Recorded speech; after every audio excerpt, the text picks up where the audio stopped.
Olá, turma. Daremos continuidade ao estudo dos compostos de carbono, né, da nossa disciplina de Química Orgânica com a unidade 2, que vai abordar as funções orgânicas e suas propriedades físicas. Tá? Os tópicos que serão abordados nesta aula são funções orgânicas, conceito, fórmula geral, nomenclatura, classificação das funções orgânicas em oxigenadas, nitrogenadas e mistas e propriedades dos compostos orgânicos. A primeira classe dos compostos orgânicos que nós vamos estudar agora são as funções oxigenadas, e o primeiro deles será o álcool.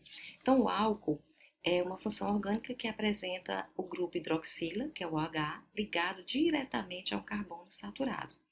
E aí, ele é classificado como álcool quando essa hidroxila está ligada diretamente a um carbono saturado, que só tem ligação simples.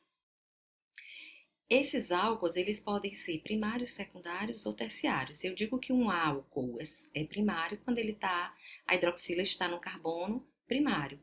O álcool é secundário quando a hidroxila está ligada a um carbono secundário. E o álcool é terciário quando a hidroxila está ligada a um carbono terciário. A nomenclatura dos álcools, pela IUPAC, ela segue prefixo mais infixo mais sufixo. E o sufixo correspondente à função orgânica álcool é a terminação "-ol". A nomenclatura usual, ela estabelece que precede a palavra álcool seguido do nome do grupo orgânico mais a terminação "-ico". Então, nós temos aqui um exemplo, né? O metanol, como exemplo de nomenclatura pela IUPAC, e nós temos aqui o álcool metílico pela nomenclatura usual.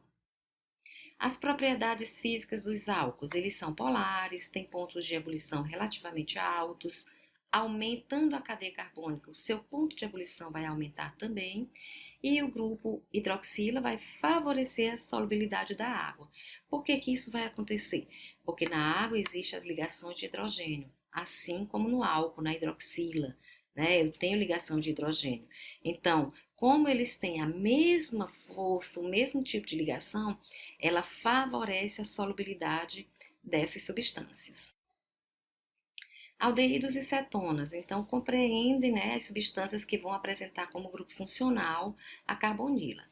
Nós temos os aldeídos, que vai apresentar a carbonila como carbono primário, e as cetonas, que vai apresentar a carbonila como um carbono secundário. Ou seja, vem ligado entre átomos de carbono. A nomenclatura, pela IUPAC, eu tenho prefixo mais infixo mais o sufixo "-al".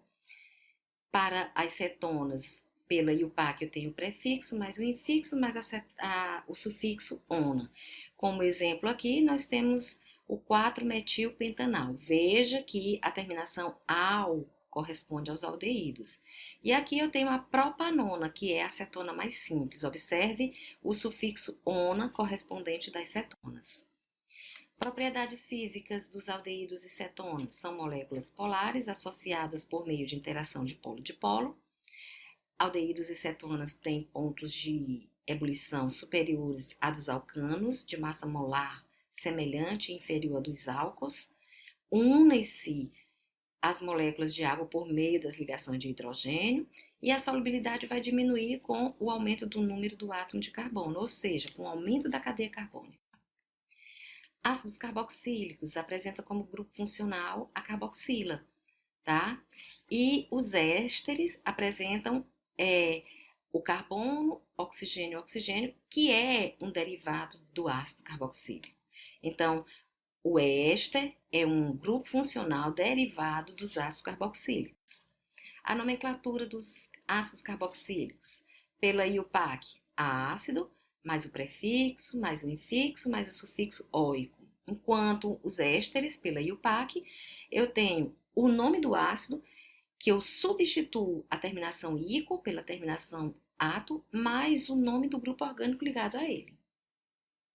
Então, eu tenho um exemplo aqui do ácido metanóico, e eu tenho um exemplo aqui do ácido metanóico e a sua função, as suas características e onde a gente pode encontrar esses ácidos. E fica para vocês fazerem uma leitura sobre alguns ácidos carboxílicos que são bem mais interessantes e bem mais utilizados.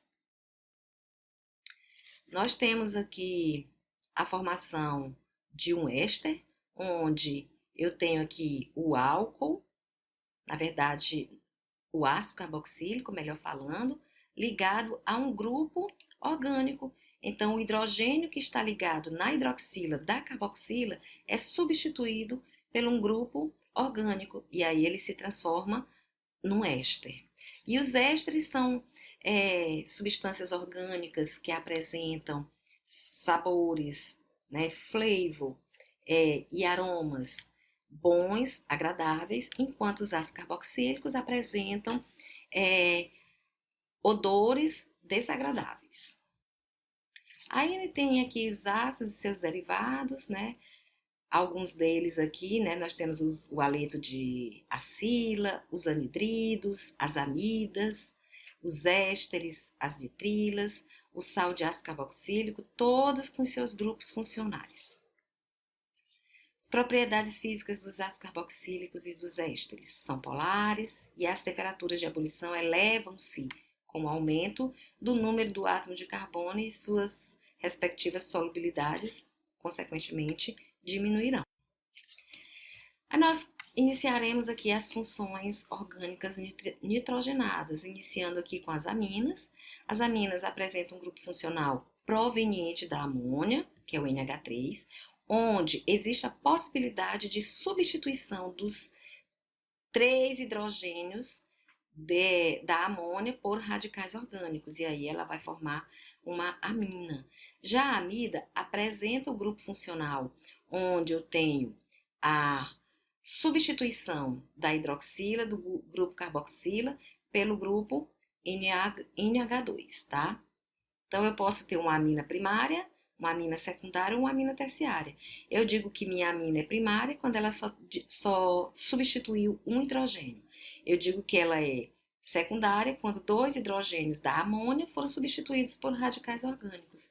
E ela é terciária quando os 3 hidrogênios da amônia foram substituídos por radicais orgânicos.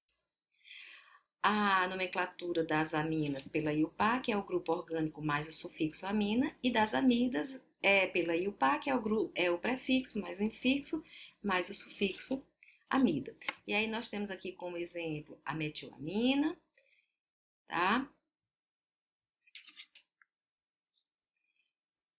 Classe funcionais dos grupos orgânicos, nós temos o exemplo de nomenclatura a metanamida, etanamida, propanamida, como exemplo de nomenclatura IUPAC das amidas. Mostrando ainda a classificação das aminas, que ela pode ser uma amina primária, secundária ou terciária. E acrescentar que as aminas, elas fazem parte dos aminoácidos. E o que são os aminoácidos? São os blocos de construção das proteínas. O próprio nome diz, é um grupo amina ligado a um grupo carboxila, né? Então, eu tenho ácidos carboxílicos e o grupo amina. E aí, nesse caso, eu vou ter os aminoácidos. As proteínas são polipeptídeos, ou seja, são polímeros naturais resultantes da reação de condensação de vários aminoácidos unidos por ligação peptídica, onde essa ligação ocorre exatamente no grupo funcional das amidas. Aí nós temos aqui um exemplo, a glicina mais a alanina, que vai formar um dipeptídeo. Aqui foram as referências utilizadas, né? Desejo a você bons estudos, procurem se aprimorar sempre nesse segundo capítulo, lembrando que nós já estudamos o primeiro capítulo, ou a primeira unidade, ficando agora com a segunda unidade, vocês deverão também fazer uma leitura prévia, analisar os livros-textos que foram disponibilizados para vocês, as atividades, e estudar bastante, tá bom? Nos encontraremos em breve. Até mais!